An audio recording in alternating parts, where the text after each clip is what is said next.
All right, one more time. Okay, and you can go back if you want. Good, perfect. Did this part good? Is this part? Oh, yeah, there we go. Okay. I want to thank everybody for coming this afternoon. Alex and I are going to talk about Conservation Commission and permitting and related things, and then we're going to talk about open space. First, I'm going to talk about conservation. We work as a team. The Conservation Department with Hillary Greenberg Lemos and Alex Bates and Amy Blakesley basically deal with people from the town who have questions on conservation and with people filing permits and do all of the hard work for us. Well, all the permitting, things, as well as site visits and so on. And they are in that little cottage right next to the fire department.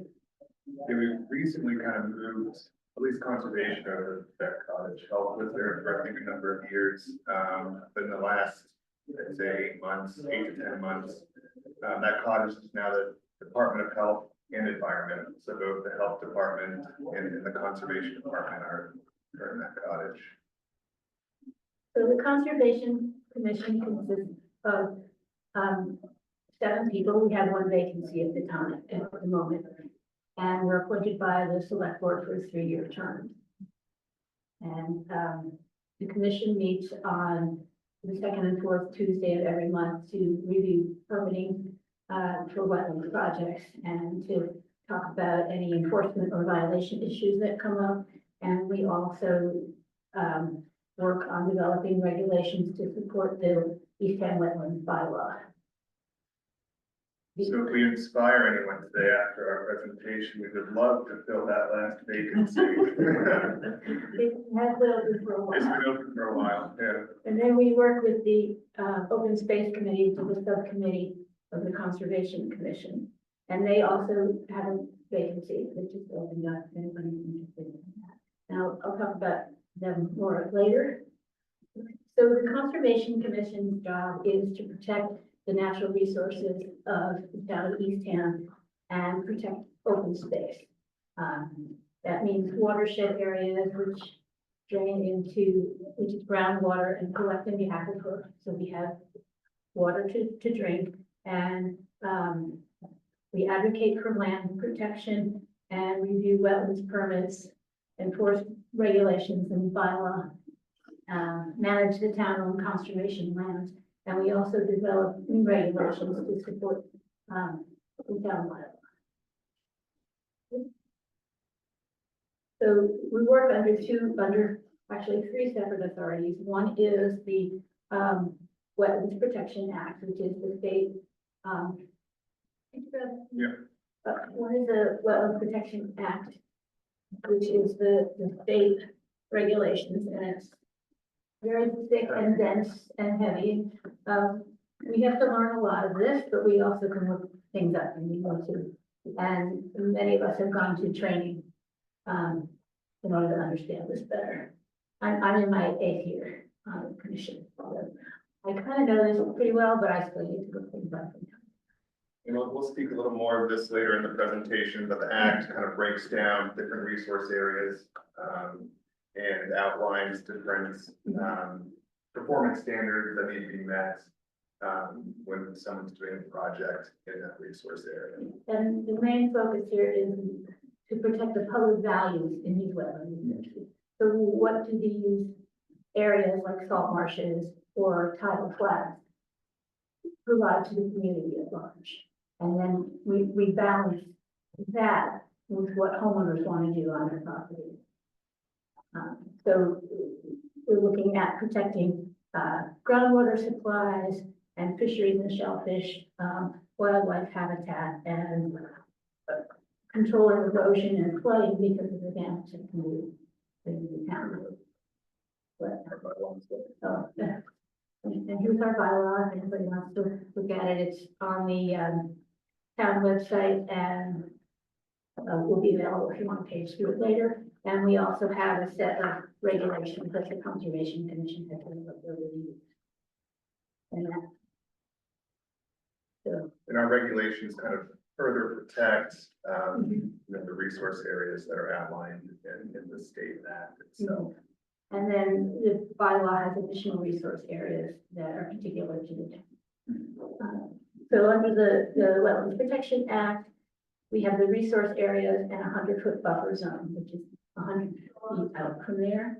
And it covers things like coastal beaches and land underwater, land containing shellfish, intertidal areas, coastal banks, and then it also covers ponds and bordering vegetated wetlands, which are the areas next to ponds that can get wet and grow particular kinds of plants. And then riverfront areas as well. And then the town has some of the same, but we also covered vernal pools and seasonal wetland areas of critical environmental concern, which are areas that the state has designated as highly significant and sensitive wetlands areas. We have two ACs, is that right? Yes, we have the Inner Harbor ACEC, which is Eastham into Wellfleet, and then we have the sorry, I lost the name. Cape Cod Bay? The Inner Cape Cod, Inner Cape Cod yeah. Bay ACEC, which is Eastham, Rock Harbor, and into Wellfleet. And that's mostly coastal areas, but the Inner Cape Cod Bay one also covers herring pond. Okay, so what is a buffer zone? And buffer zones are very important to protect the resources. That's 100 feet horizontally from any of the wetland resources. So let's say you have a salt marsh, and then you count 100 feet back, and that whole area is also protected. And the reason you're protecting that is because it buffers, it collects pollution and runoff and sediment, and it traps that through vegetation or through absorbing it in the soil or through biological means, which means that the microbes in the soil can help dissolve it. And that keeps nitrogen and phosphorus and things like that from getting into our waterways and polluting. Now, it doesn't manage it all because some of our areas have a very high nitrogen and phosphorus load from septic systems. And then you know that certain areas get closed after big rainstorms to shellfishing because there's so much water that the natural environment can't absorb it quickly enough to manage it. So it also provides an upland habitat for wildlife that needs the wetland resources, but a lot of them also need upland habitat for mating and nesting and for food.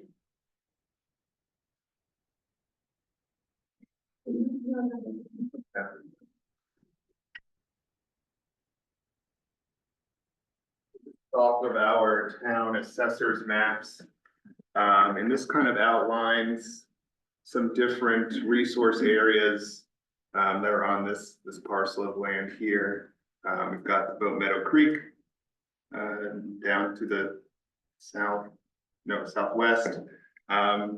This green hatched area here is the salt marsh.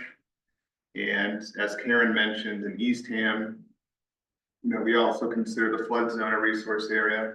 So we've got the velocity flood zone here and the 100-year flood zone in that blue shaded area. And then we also have the area of critical environmental concern coming through here as well.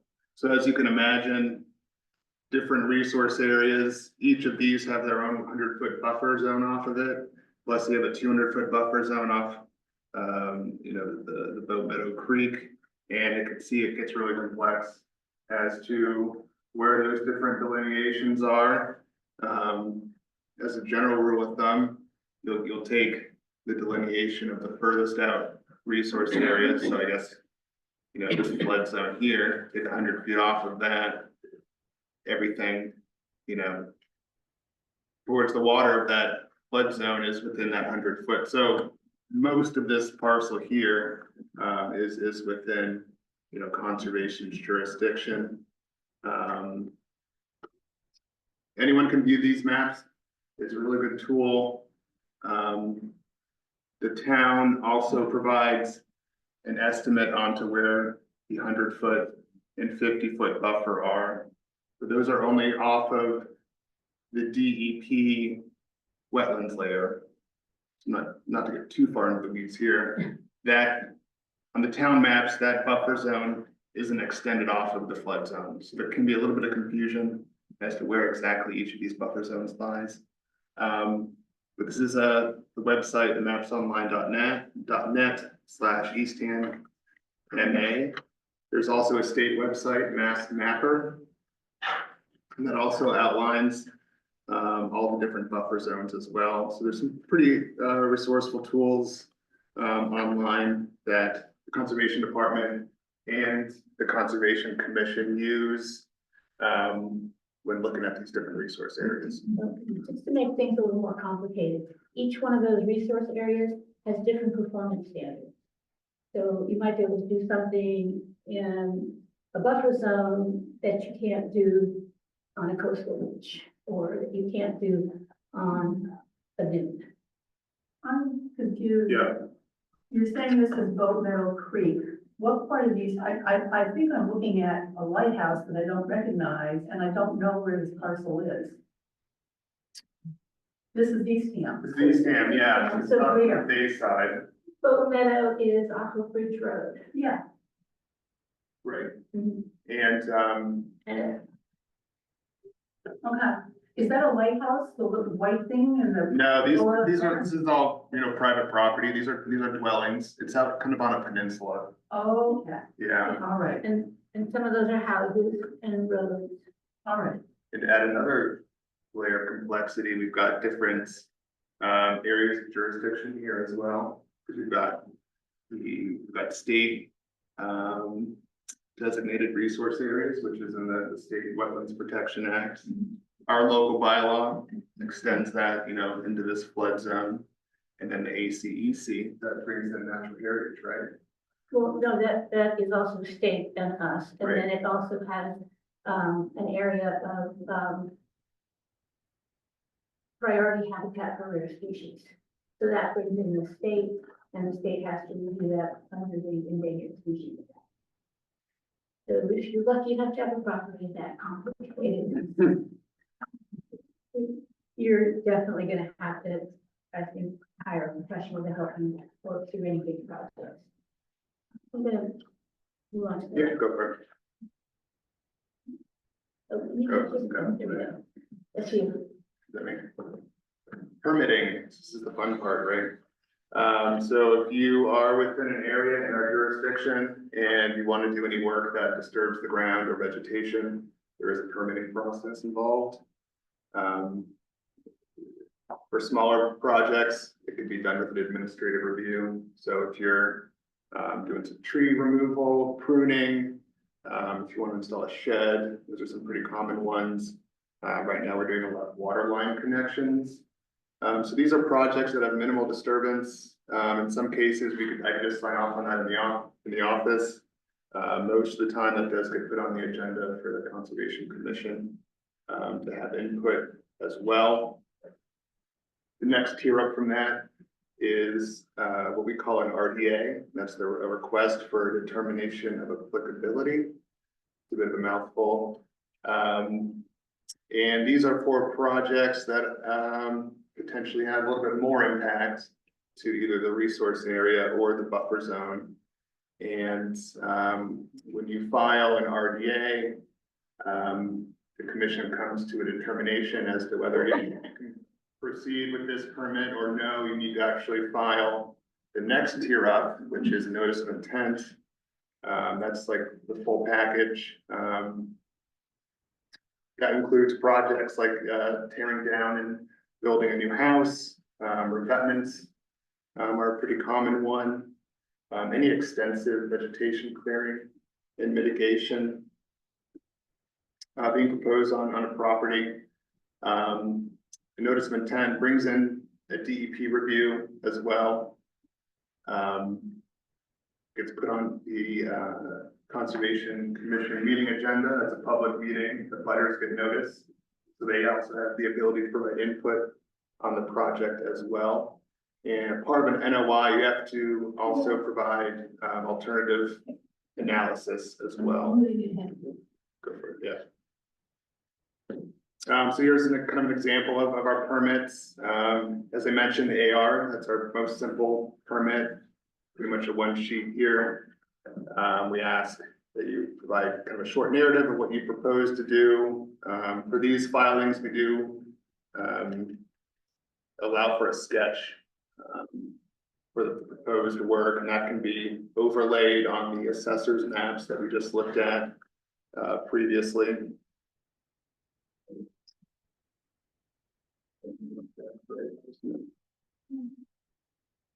These are pretty simple and usually get approved, sometimes with a few minor changes.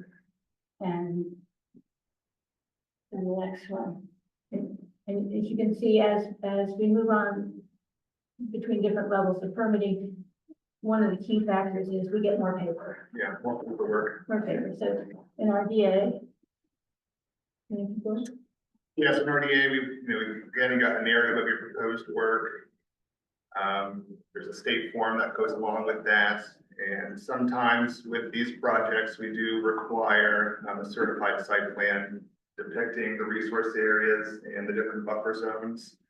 So the commission has a clear understanding as to where the proposed work is being done in relation to those resource areas and buffer zones. And for this example, we have a homeowner who's removing a seasonal dock. So this is their application for that work. And then the NOI, and as Karen says, more and more paperwork as we kind of proceed here, and it's a very extensive filing, as it should be, because it's a lot of work going on, on these properties.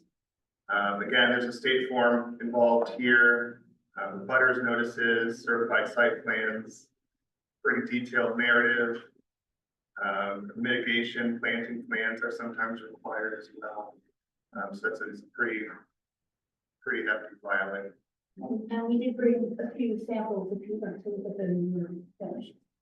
And then Yeah, here's a planting plan.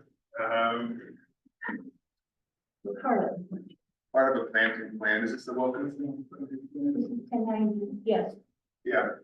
Yes, this is for 1090 Samoset, which some of you may have seen. It's a project that's currently ongoing.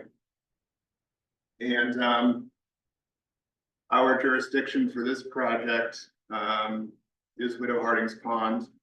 And then we've got the buffer zones overlaid as well. So here's the 50-foot buffer zone. And then here's the 100-foot buffer zone. So pretty much from the 100-foot back, this is the area that the commission and myself are quite focused on. For this project, there was, it tore down pretty dilapidated house that was actually, I think, within the 50-foot, if I recall. Yeah.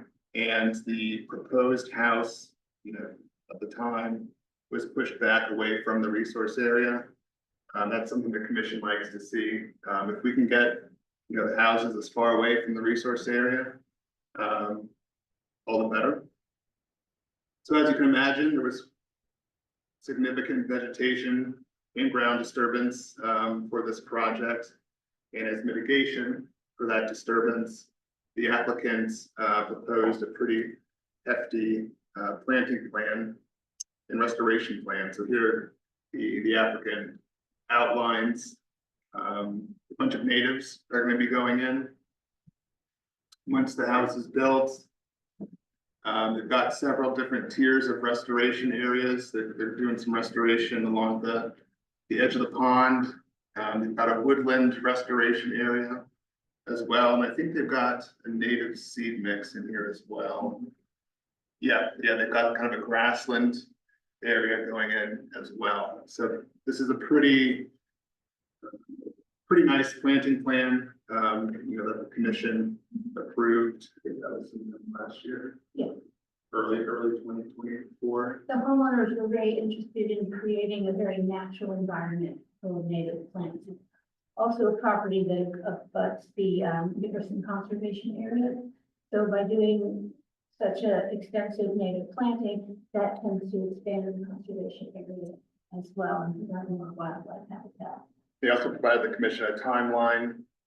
And there was also a kind of a land management plan that went along with this as well. So they kind of outlined, different activities that would happen throughout the year when it comes to this land management plan. Am I right? That's you. So, one of the things the commission does is it looks at the kinds of projects that we get and how we're regulating them. The bylaw provides, a broad sense of what the town wishes to protect, and then the regulations provide performance standards and detail specific things that the applicant can and can't do, or can do if they provide sufficient mitigation to offset the work. So what we've been working on lately is developing some saltwater dock regulations to make sure that docks that are built mostly in the town code area are done in a way that protects shellfish and that also will survive some of our coastal storms, because these areas are in FEMA V zones, which are high hazard coastal areas that get waves above 3 feet in storms, and that can pretty much rip a dock out and put the debris all over the place. The other thing we've been working on is making a clearer presentation to applicants of what the filing requirements are, what the commission wants to see when we initially get the notice of intent or the RDA or the AR. Because a lot of the time, some of the filings are not clear or don't contain enough information, and we have to ask the applicant to fill in some gaps and come back later, and that slows the permitting process. And we like to do permitting in one meeting if we can, 2 meetings, but sometimes additional information is needed and it stretches out over time. So we're trying to make that easier for applicants to give us their hard information in person. Go on. All right, I could touch briefly on online permitting. Eastham is transitioning to a new software called OpenGov, and that allows applicants to submit their paperwork and filing requirements online. Right now, we are still all paper at the conservation department, so it's a lot of paper. We have filing cabinets full of all of our filings. It's a lot. But this online permitting, it's not live currently. It'll be probably a couple more weeks. That'll really streamline the process of permitting projects under our jurisdiction, and it'll give the applicant more transparency as to they're missing certain components to their application. They could log on to OpenGov and see where the project lies. So that's kind of a work in progress currently. But I'd say within the next month or so, I think we should do a soft rollout of our online permitting. So it's exciting. We've been really trying to work on making it easier for applicants to get through the process and more quickly. Last year, we changed the filing types for a number of projects to make them an administrative review, so Alex could sign off on the office instead of me coming to a meeting and face all of us. Yeah, so the department and the commission recognize that, a lot goes into one of these filings, so we try to make it as easy as possible for homeowners and applicants to file with us. And the conservation office is staffed with really friendly, knowledgeable folks who are happy to have a conversation with you. So something else that is a concern, I think, to everybody in the town, and is also part of the strategic plan that we've been working on, is coastal resiliency. What effect do the sea level rise, increased storm intensity, increasing erosion, and changing in precipitation patterns have on our coasts and development in those areas? So 25% of Eastham right now is located within the floodplain, And that looks to go up over the next couple of decades. So we want to look at ways that we can get ahead of some of it. 19% of the whole coastline of Cape Cod is in a flood zone in coastal hazard areas. So what we've been doing is we're working with the Cape Cod Commission. They've developed some model bylaws and regulations to limit development in these high hazard coastal areas. And so that, and to set regulations that would allow people to do some building, but in a way that would mitigate any storm damage. And that's our project for the next year. I think our goal is to have that at town meeting in 2026. We would possibly do a small bylaw change, some of what is being proposed in the regulations, and we're still working on it. But some of that is already covered in the bylaw, but under different language.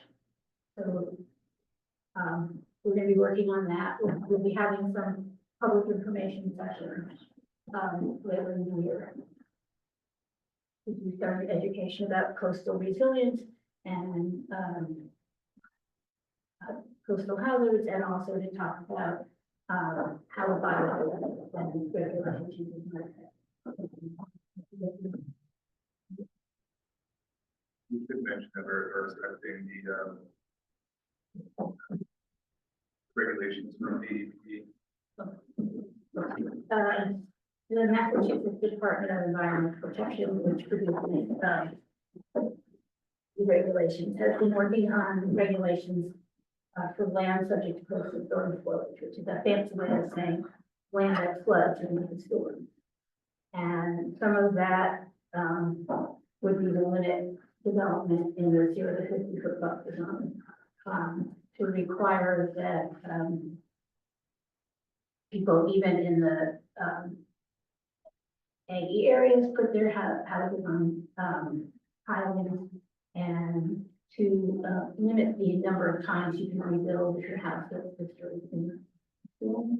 Also addressing where infrastructure can go in order to make it more sustainable as the storms might get worse and severe. Because if you look at the Massachusetts has a flood model called the MC firm, and it works off of some of the FEMA data, but Massachusetts has developed its own data as well. And you can pull up the map of Eastham and look at street by street where the flooding is now, where it will be, and projected to be in 2050 and 2070. And if you look at 2050, there are a few areas in town when we have a storm, or when we have a super high tide, where the roads might be under 10 feet of water. So it's very important that as a community, we get ahead of this. The development that's going on now in the next few years is going to be there for a while. And we want to make sure that we handle it in a way that is safe for everybody and that protects the resources that are very important to the town for not only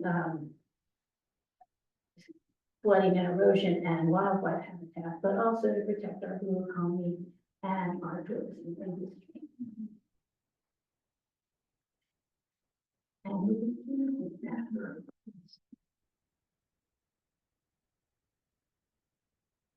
That's what we're doing. So, as many of you probably know, a lot of the bay side of Eastham is fortified. Not surprising, most of the bay side of Eastham is also, down here, is also eroding. So, kind of, this fortification of the coastline is kind of a result of that. There is a bit of a node here around Sherwood Road, I'd say, where Campground Beach. yeah, Campground Beach. Got these different cells of current, and so sediment to the north of that node goes up towards Wellfleet. Sediment to the south goes down towards Orleans. And so there's this north-south split in Eastham. Locally, there are some areas of accretion if you're a homeowner. That is experiencing accretion on the bay side, you know, you're pretty lucky. But when it comes to revetments, there's a clause in the Wetlands Protection Act that dwellings that were built prior to 1978 can have a coastal engineered structure permitted. But if the dwelling is built after 1978, you know, the permitting of a coastal engineered structure is impossible. Can I just add that Yeah. the sediment he's talking about is coming out of the coastal bank and the coastal loop. So Right. that's the area in front of people's houses and the cliffs and escarpments and so on. And yeah, from what Karen said, if you've got a coastal engineered structure, you do have an annual nourishment requirement because that structure is blocking sediments that would naturally erode from going into the sediment cell that I was kind of talking about earlier. And if you block off, you know, here it says the source are cliffs, but you can imagine that just being, you know, just the bay side of the Eastham. If you block off that source, there's all these down currents areas that no longer are getting, you know, the sediment that they need. So nourishing your revetment keeps that sediment in the system. There are some cases where property owners will nourish their coastal bank, and that's more of a sacrificial sand.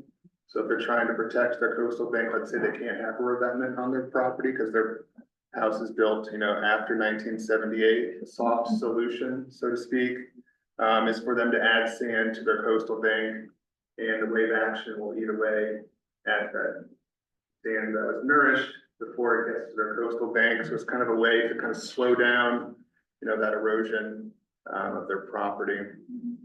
And the sand drift fences as well that are in front of houses that are not allowed to have a revetment. And also you're not allowed to have a revetment where there's dunes. You can have the rocks where there's a coastal bank, but once you get down the dunes, you can't block them because the performance standards require that dunes be able to move. And rocks would block that movement. Yes, you can't restrict that natural movement of the dunes. Nourishment season, I'll say, goes from October 15th to April 15th. A lot of homeowners kind of push their nourishment later into the season. So I'd say most of March and, you know, first half of April, it's pretty busy down there at the public landings. And the good thing at Eastham, you know, we track all the nourishment at the office is we have near 100% compliance with property owners who are required to do their annual nourishment, doing their annual nourishment, so that's good. You know, there's several contractors around the area that, you know, they do the nourishment around here. That involves a staging permit. This is Campground Beach, and that staging permit gives them a window of time where they're allowed to access the beach, and it permits them to store their equipment. And you can see, you know, all the sand that's going to be used for nourishment, that sand can be stored at Campground Beach as well. The commission conditions, requirements on that sand itself, so it has to be clean, you know, free of debris, in a compatible grain size to what's existing on the beach. And here's this is just south of Campground Beach. So Campground Beach is right up here. This is just south. You can see the tire tracks from the front end loaders. And I believe this is a revetment here. You can see that's where all the sand was dumped in this property. Oops.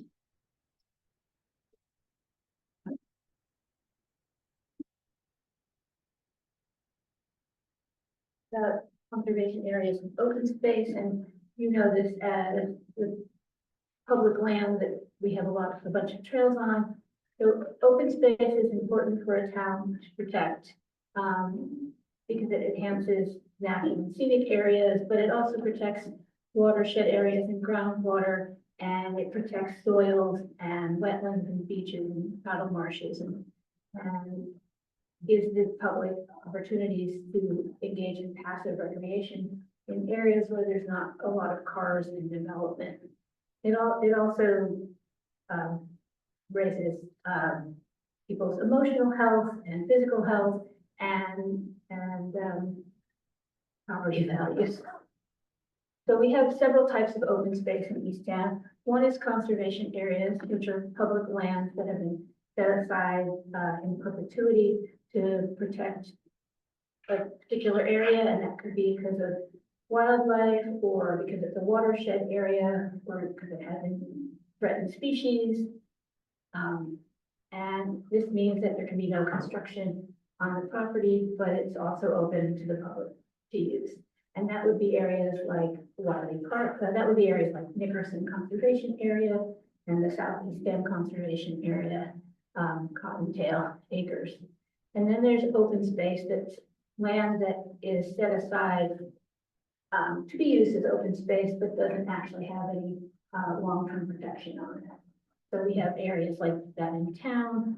One of them is the Sandy Meadow open space area that the town purchased for general municipal use, and an area has been protected and is being used as open space.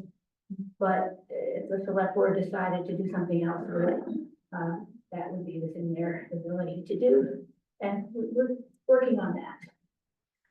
And then the other protected open space is privately protected. So you can have land that the Eastham Conservation Foundation has protected in perpetuity, have also Nature Conservancy and Orinda Wildlife that have protected land. And it also includes land that private people have protected with a conservation restriction. And a conservation restriction means that you take a portion of your land and you say, we're never going to develop this. And it gets set aside legally. You can still access that land. It's not public, but you get a reduced real estate tax because you set it aside as conservation open space. And then, so you're probably all familiar with Wiley and Nickerson Conservation Area. This is around Great Pond and Bridge Pond, and there's also in the bottom edge of the screen, you see the corner of Widow Harding's Pond. And Wiley Park is 42 acres, and Nickerson, I believe, is 39. Yeah. Yeah. So that's, Yeah. this is almost 80 acres of protected space, and there's a number of trails on here, a couple of ponds. Everybody there at the Wiley Park. So there's the public beach there and the playground, but there's also a couple of access points along the trail that you can get into the pond, and the trails continue out and around as part of the Glacial Pond Trail to other conservation areas. And yeah. So a great pond, in case you don't know, is that any pond or lake that is greater than 10 acres in its natural state. And Eastham is lucky to have 5 of these ponds: Depot Pond, Great Pond, Herring Pond, Minister Pond, and Muddy Pond. The Great Pond is owned by the state, and ponds smaller than 10 acres can be owned privately. So all the people around the edge of the pond generally own a pilot towards the center. Cottontail Acres, do you want to do? Or you can talk about that. Yeah. So Cottontail Acres, this is just south of, we got Nickerson here, continue down the trail to south. You get to Samuelson, right? Samuelson. Yeah. And got Cottontail Acres over here. It's a nice casual walk. This property's got some early successional habitat.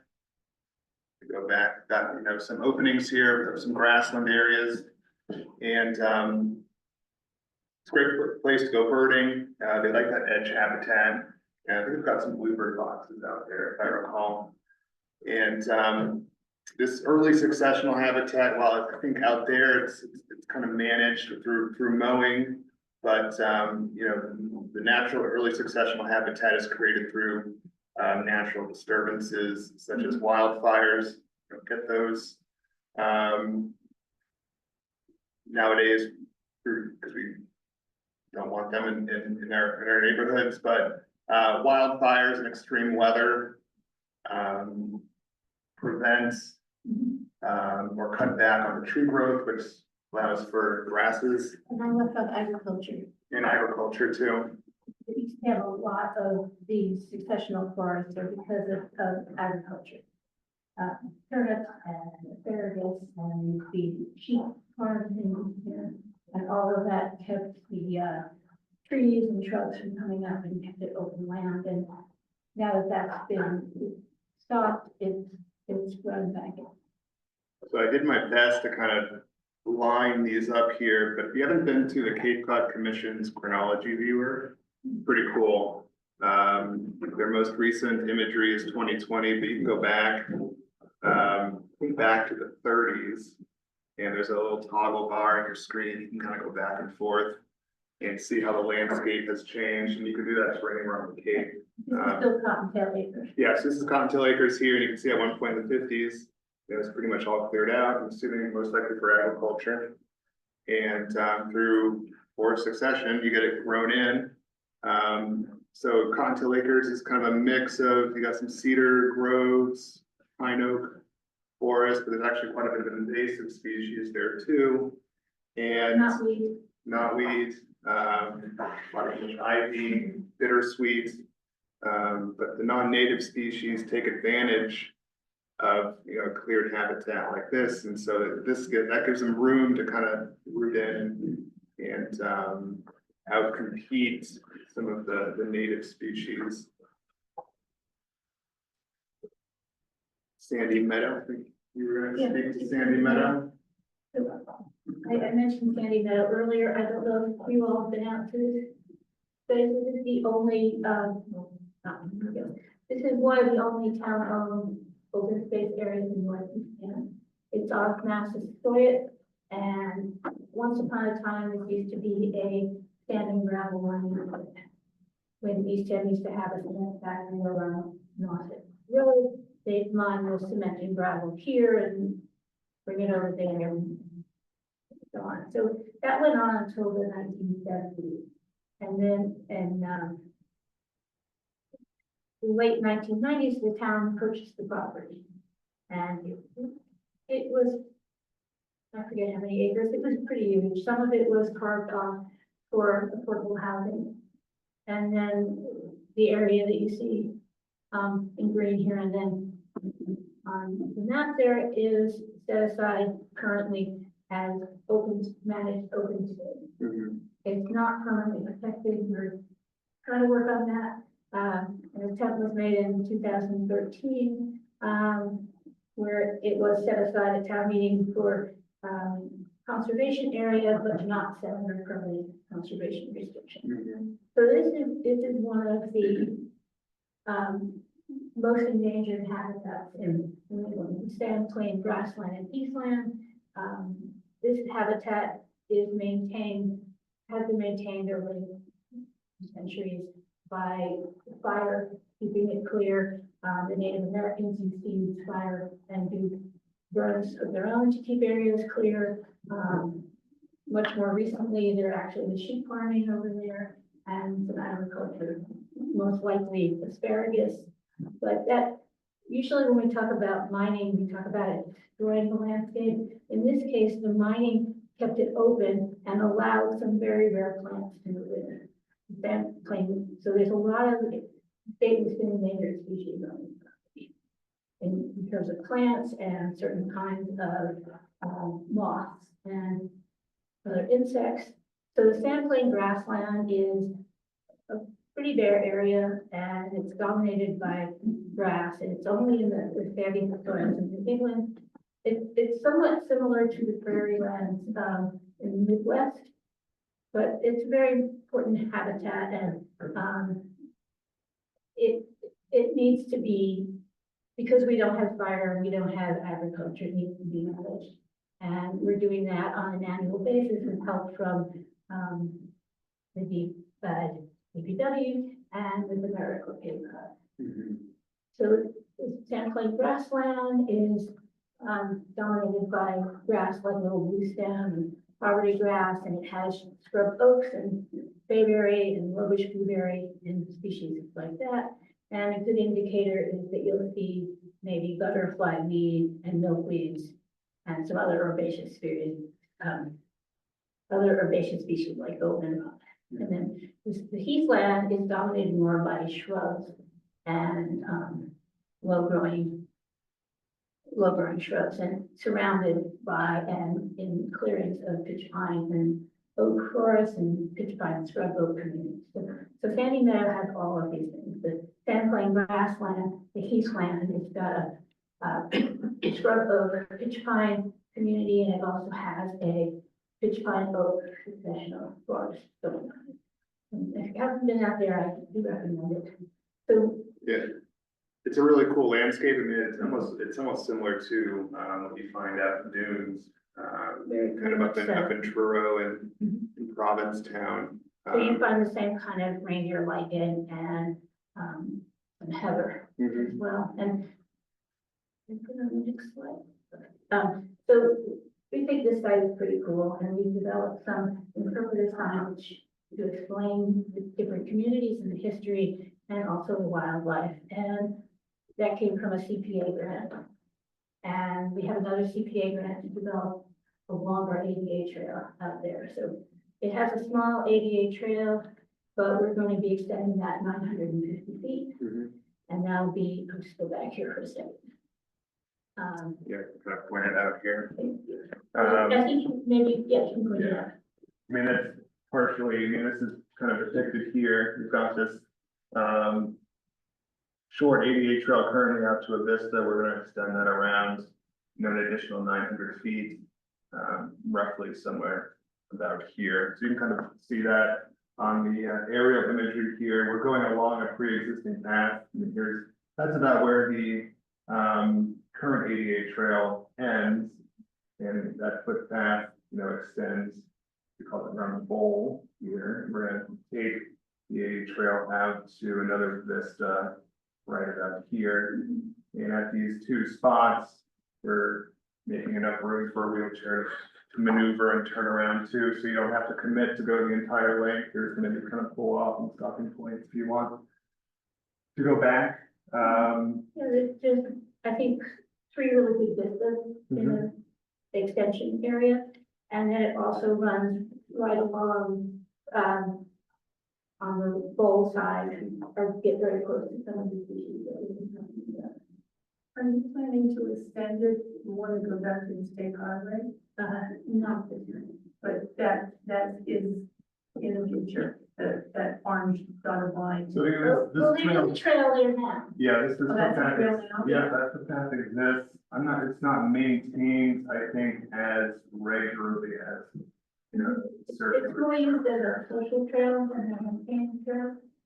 And the reason we're stopping the ADA trail at that particular point is that this is a very good flat surface, and after this point, it goes down a steep hill, and it gets very narrow, and it goes through more certain species, and we're unable to disturb that area. So we're doing our best to provide the best experience we can for everybody.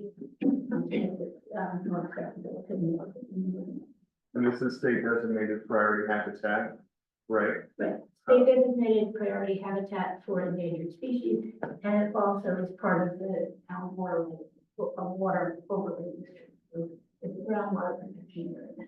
What is the parking lot? Is it Sandy Meadow? Sandy Meadow. Yeah, this is Sandy Meadow Oh, Bay. okay. So it's off North Sunken Meadow Road, North it's off, Tucker Meadow is Sandy. off Massachusetts Yeah. North Sunken Meadow Road to Sandy Meadow. So the state has jurisdiction over this property as well, and we're currently working through the permitting, for the ADA trail extension. And we can have everything lined up, and if the permitting goes well with the state, we should have the trail in sometime in the spring. And then we're going to have more public events to introduce that. But in the meantime, if you haven't been out there, definitely worth it. It's really quiet. In the spring, you can also hear the American woodcock. It's a very good sight along with Fort Hill. And nobody knows about it. It's a very quiet place, and every time I talk about it, nobody's out. My husband and I have been there many times, and it's probably about a 40-minute walk, meandering, circle. It's lovely. I mean, Yeah. it's- I like Fort Hill better, but it's another place to walk. Mhm. And we're hoping maybe to put a couple of benches in along the upper part of the trail as well.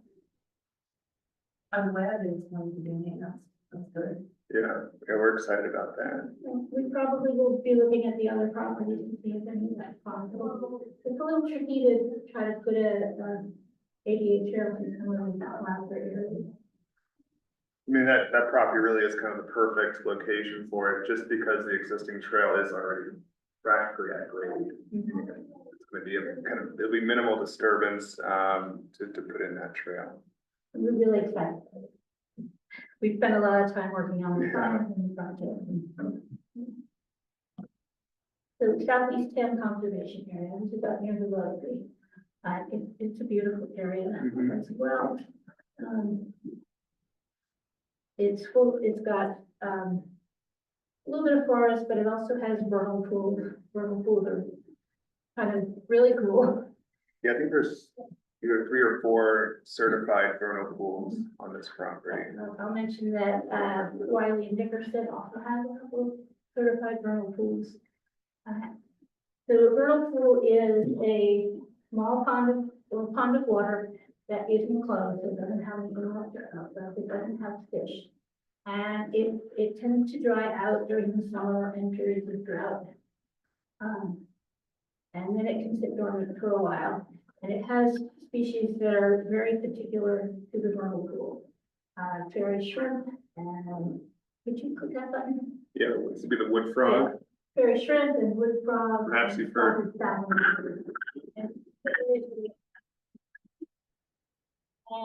my favorite is the.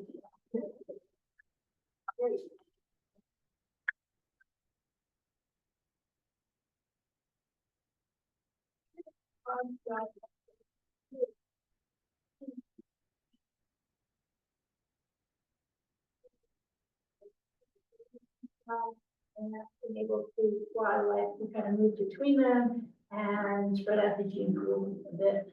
It also requires a lot of upland because some of the species like fairy shrimp stay in the pool, but other species like the wood frog need to come out, spend a lot of time out of the pool. And they can go 300-400 feet away from it. And they need the upland to help with their mating, even though they might spawn in the water. Yeah, I should have included a picture of a fairy shrimp on this presentation, but I think they're so cool. I mean, they're about that big or so, and they could be in large numbers in these vernal pools, and they're one of the obligate species. So to get one of these vernal pools certified, you have to find certain species of animals. And And the fairy shrimp is a species that only can survive in a vernal pool. So if you come across the fairy shrimp, it's kind of like an automatic certification. It's that's an obligate species. an obligate species, yeah. And then there are other species called Facultative. thank you. Yeah, And they need the vernal pool, but they're not, they can also use other places. yeah. So when it comes to the facultative species, I think you have to document them in certain numbers. Right.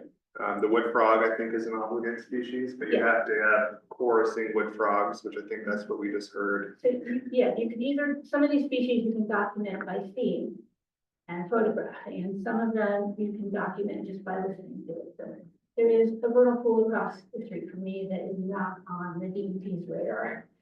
But if I wanted to sit there, I can record the wood frogs. I know they're wood frogs because they also occasionally walk in my living room. They do. And I know there's fairy shrimp because I spent a lot of time in there. The fairy shrimp are pretty cool, because their eggs can actually lay dormant for up to a decade. Because these vernal pools go through a period of drying out, as Karen mentioned. That's the hydro period, that doesn't have to be every year, that could be every 2 or 3 years, but that drying out, that hydropurity is what prevents fish from becoming established in the vernal pool. So if the vernal pool dries out and for whatever reason, it doesn't fill back up again, for a number of years, those fairy shrimp egg, it seems like a cyst, it can be in the leaf litter for an extended period of time. And when the conditions are right, when it fills back up, there they are. Frogs as well, but the other reason there's no fish is that there's no inlet or outlet to these fluids. So if it has an outlet or an inlet from another water source, it'll come out of the pool by definition. We are kind of coming up on vernal pool season around, I'd say mid-March, through April. Those are all great times to kind of explore vernal pools. Last year I had the privilege of going to a vernal pool off of, I think it was Pretty Hallett Drive. And I think it was an Eastham Conservation Foundation property down there. And it was a vernal pool that was kind of in like a Tupelo swamp almost.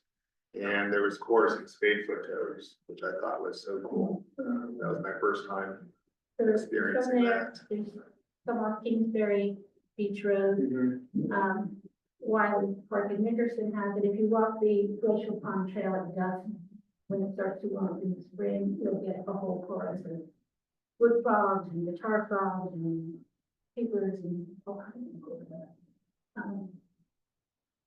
We do like our little things. Higgins is one of our newest properties that we purchased in 2019. It's up on Nelson Road in the water well protection district. So it's used also by the Nelson. It's pretty close to Nelson High School, and the cross country team uses that practically. It does have some trails. It is entirely within the priority habitat for rare species. And it's in the water resource protection district, so it helps protect and capture groundwater that is used by town well and provides critical habitat. It's a small property, but it's a nice pitch pine and oak forest. So this is a canopy of pitch pines and various oak trees. And looks sort of like that. Yeah. And also mixed probably with some scrub oak, and it's another one of those things that it kept clear through fire and agriculture and then coming back up.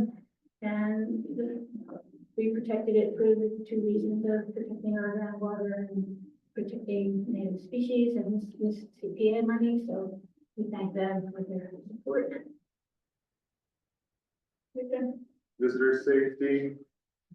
So when you're visiting these open space properties, taking precautions to avoid ticks. That's pretty critical out here, given how prevalent tick-borne diseases are on the Cape, as I'm sure you are all aware of. Out here, I'd say you're most likely to come across the dog tick or the wood tick. And then here they call it the black-legged tick, but that's also known as the deer tick. The deer tick's more of kind of a sesame seed shaped body to it, whereas the dog tick is larger, more circular. When you have, a full-grown adult female, it's pretty easy to identify because that tannish copper color is pretty distinct. The ones you really have to worry about are the little tiny. Yes, these little nymphs, ticks of that size, anyone's guess as to what kind it is. So you're best trying to be cautious. Ticks are really active year round. A warm day in the winter, they'll still come out. We do have the Lone Star tick on the Cape. I think that's been spotted mostly on Sandy Neck in Barnstable. That's more of a southern tick that's kind of recently been spotted out here on the Cape. A climate migrant. Yeah, I'm from Maryland. We had them in Maryland. They've got that very distinct white spot on their body. They also transmit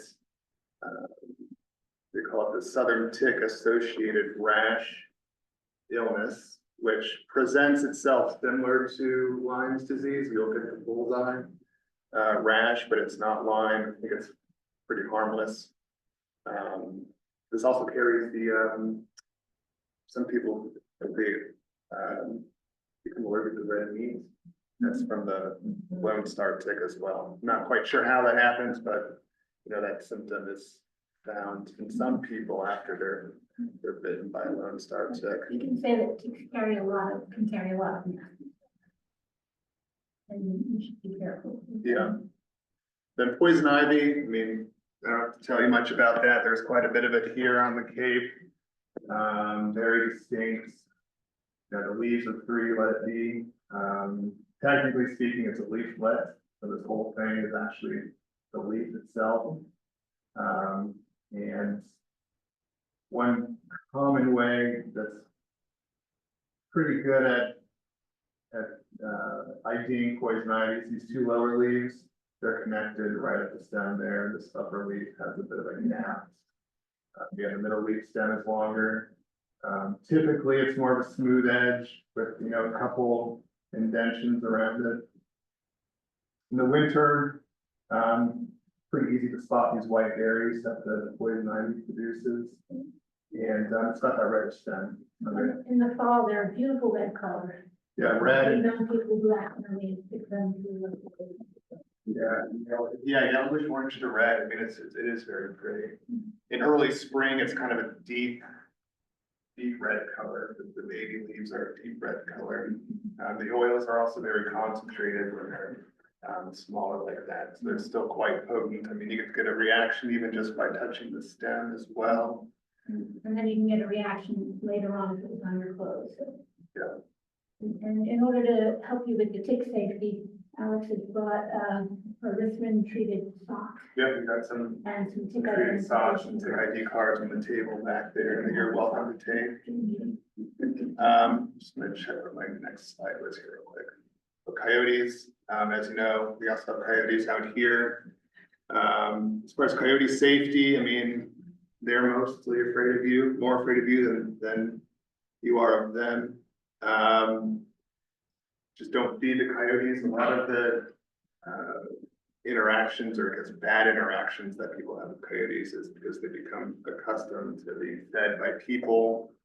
I know there's been, I don't want to call it an attack, but people have been bit up at Herring Cove for the last couple of summers, and those are because the coyotes have been accustomed to being fed by the beachgoers. I think there was a similar incident in Chatham. You also have to be careful when they have kids, because they can be very aggressive in your kids. Yeah, it's April through August. It is pup rearing season. And Quite vocal. Conservation Department puts out signs where there are no coyotes or tries to. But that's definitely in you drive into Wiley on the left-hand side that's well known for coyotes. Certain part of Cottontail Acres also has coyotes, so you just have to be careful when you're out there. Make sure your dog's on a leash during the kick season. Yeah. Typically they'll run away, but if you can make some noise, that'll get the message across. Go back here real quick. Dogs as well. I'm a huge advocate of leashing your dog on public property. That's just for your dog's safety and for the safety of other people. Fire safety, this kind of came up this past fall when we had a pretty excessive droughts. Prior to Thanksgiving, we had some burn restrictions in town. A red flag warning. Multiple red flag warnings. So that's potentially something we'll be seeing more of. I know typically it dries out during the summer, but to have a prolonged drought in the fall, like we had this past year, was pretty unusual. Which makes 3 out of the last 4 years we've had a drought. Yeah. That's substantial drought. Open Space Committee. Okay, so we're The Open standing Space here. Committee is a subcommittee of the Conservation Commission. The original mission of the Conservation Commission, in 1957, the state passed the Conservation Commission Act, and the responsibility was to protect open space and groundwater. And Eastham was one of the first 10 towns in Massachusetts to establish one in 1958. So we've been concerned about open space and groundwater for a long time. When the state passed the Wetlands Protection Act in the 1970s, the Conservation Commission took on all of this permitting and established an ad hoc open space committee to help with things like the conservation and open space and recreation plan, which the state requires from us to be updated every 5 years, when we will be doing that now. And so over time, the Open Space Committee has become basically the boots on the ground. They're the ones who, and I'm a member of that committee as well, advise the town on land use and open space and identify properties that the town might consider purchasing if they come up. And there's a list of criteria that the Open Space Committee has established. And to identify that, they're in the process of developing some land management plans for either our open space areas, and have had a forester in to look at Wiley Park and Nicholson to give advice on how to manage that. And they're developing some opportunities that will be looking for volunteers to help with stewardship on the open space properties. And there's an agency. Yeah, I will say, I mean, some of these projects we've talked about this afternoon, the ADA trail and signage, those are projects that are really spearheaded by the Open Space Committees. They do really good work. Here. It's a very active committee, a lot of time spent outdoors, and members have generally taken on a particular property that they own to keep track of.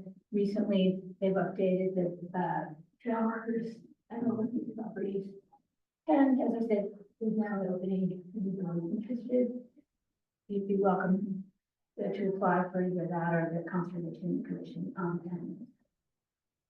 And now we're up to the questions. I have a question. All that you covered here today, is this totally separate from any natural seashore? And just to apply to the non-seashore Yeah. part of, This applies to the town and not the seashore. is there any overlap? The seashore has to consult with us on wastewater issues within our jurisdiction, but otherwise they have sovereignty over their land. Okay. And the Wetlands Protection Act and the bylaws don't apply, but they've been very good about working with us. Okay. Both, that's right, similar mission, but one is federal and the other is the state and local. Yeah. They're also, the seashore's also been engaged in a recent stakeholder session with the Energy and Climate Committee, and that committee is developing a townwide climate action plan. Are there any areas that are sort of like right on the borderline of these, jurisdictions that, There are areas where the shore that fall within our jurisdiction. There's a number of coastal properties. okay, so there is some overlap where Right. private properties have to, Have to come to both of us. yeah, right, okay, that's, Some of these coastal properties, on the ocean side are getting very, very close to the edge of the, escarpment there, Yeah. and that's been a concern. So we've permitted a number of them to be hooked up and relocated further back, and, since 2018, there's been maybe 10 of those. There's a number of ones that are of concern at the moment, we're keeping an eye on. And some of the properties, they've just decided to tear the house down, and a number of them have been donated to the Eastham Conservation Fund. But this is a concern, something that we're keeping an eye on. And so for those projects, the seashore would be in a butter, right? So they get the abutters notice and they're able to provide comments. And some of them, the drive go through seashore land, or the homeowner would want to relocate the driveway to accommodate the house move, and the seashore has to come out. I have like a question, we walk down Great Pond Road all the time. So on the east side of Great Pond, there's that snow fence, and I thought it was to keep the sand from coming up, but is it for erosion, to prevent erosion? It's there in the winter. Yeah. To deal with the snow flying around and to keep it from getting on the road. From the snow getting on the road? Okay, It I comes was just down, it curious. comes down after the winter. yeah.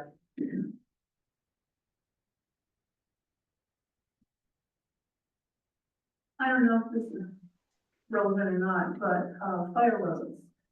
Whose jurisdiction is that to protect them, and are they being maintained? I think most of those are in the future.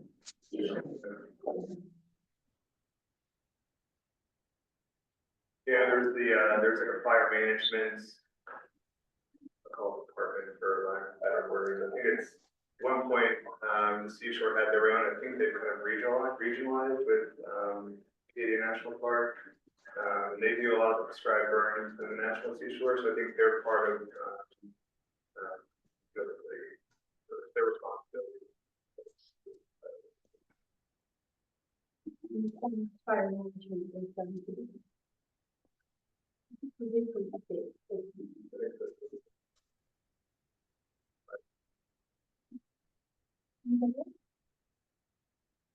Is anybody interested in seeing, NOI? I've got some example, or not example, yeah, these are examples of These are filings. actual filings. Here, as Karen mentioned, we've got the permit for entry and socks in the back, tick ID information, and, it's for the health and environment, got COVID. Thank you. Yeah. Thank you. Yeah. Thank you all very much. Thank you very much.